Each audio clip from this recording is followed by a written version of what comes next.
Hi there, Alastair Campbell here, and I'm really happy to be talking to you because I do a lot of mental health stuff, as some of you will probably know, but I have a particular affinity with mental health in Scotland. And if you're wondering why I'm standing in front of a picture of somebody playing the bagpipes as he comes out of Bute Hall at Glasgow University, that's because that's my brother, or was my brother. That's Donald, who died 4 years ago now. Having had schizophrenia from when he was diagnosed in the Scots Guards when he was 21. And he's actually probably the main reason why I got involved in mental health campaigning in the first place, because that was a moment when I remember my mother says that the phone call that she took to be told that Donald had been taken to a psychiatric military hospital, she said, my life changed in that moment and it never really changed back again. Now, as it happened, Donald had he had a good life in so many ways. He had a job working in the security department at Glasgow University. He was the official piper, which is why he was doing events like that. He had a car, he had his own home, he was briefly married, he had loads and loads of friends, but he had schizophrenia. And one of the things that really drives me a bit crazy about the whole kind of mental health agenda, my dad was 82 when he died, Donald was 62 when he died, and what do they say? That antipsychotics can take up to 20 years off the life of somebody who's dealing with them all the time. So he had a good life, but it was a short life. He had a life that was limited because of his mental health condition.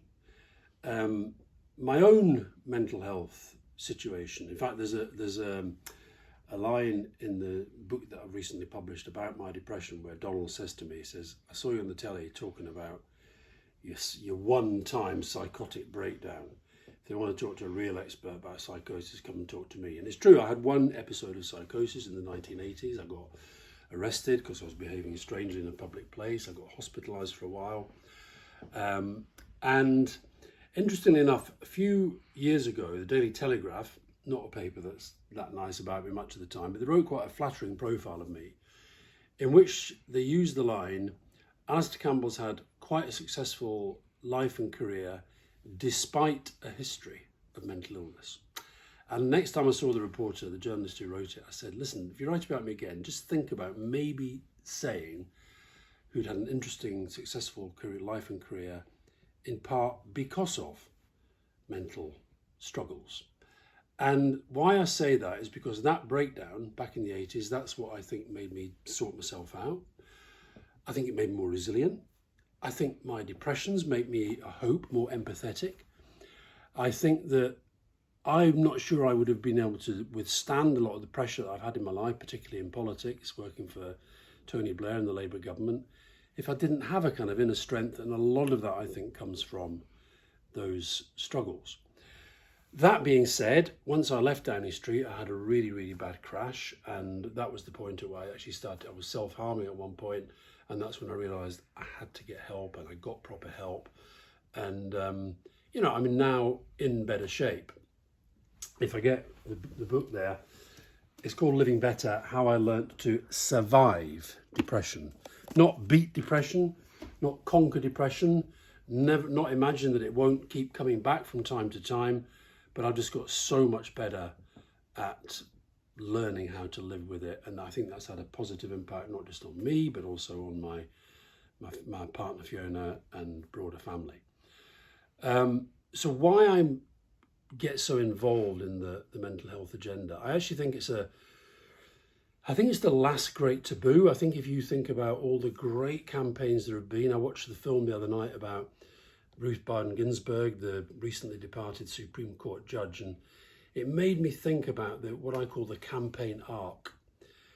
And some of her most extraordinary cases were related to women's rights. There's been massive progress, but there's still further to go.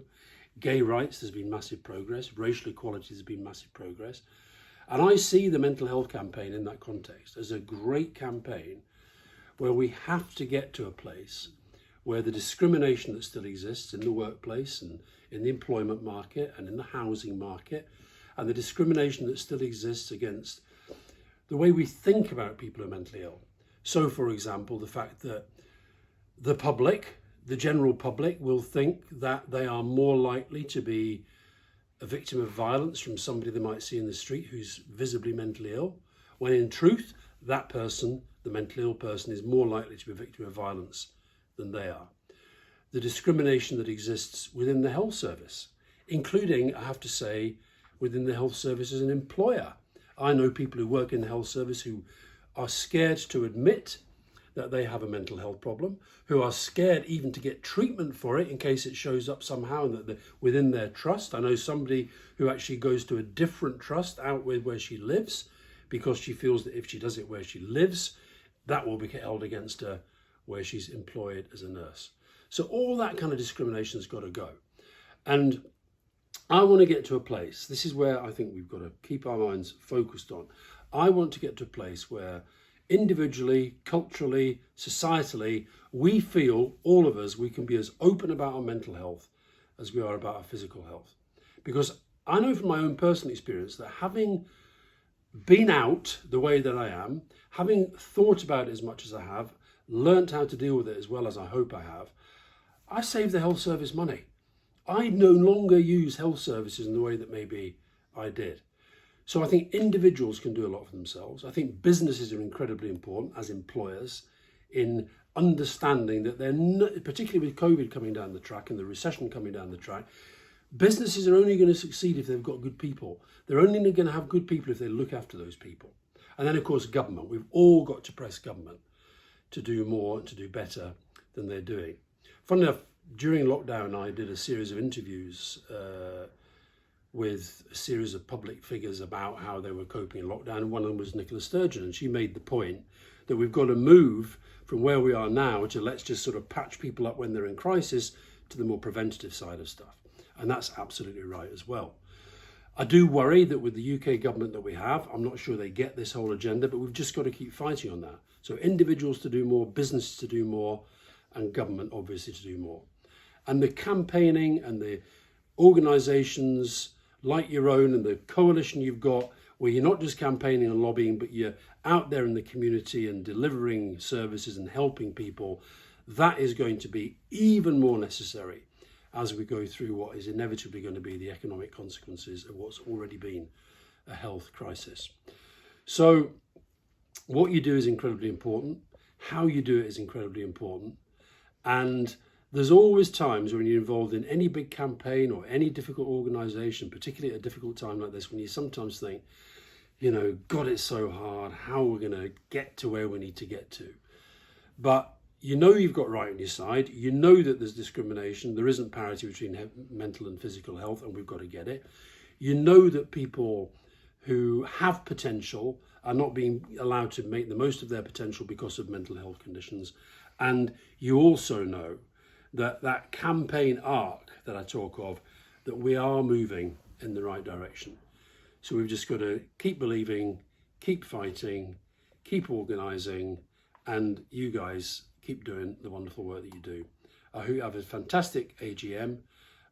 Weird times, weird to be talking to a telephone with my daughter behind it going, get on with it, hurry up, because she wants to go and do something else.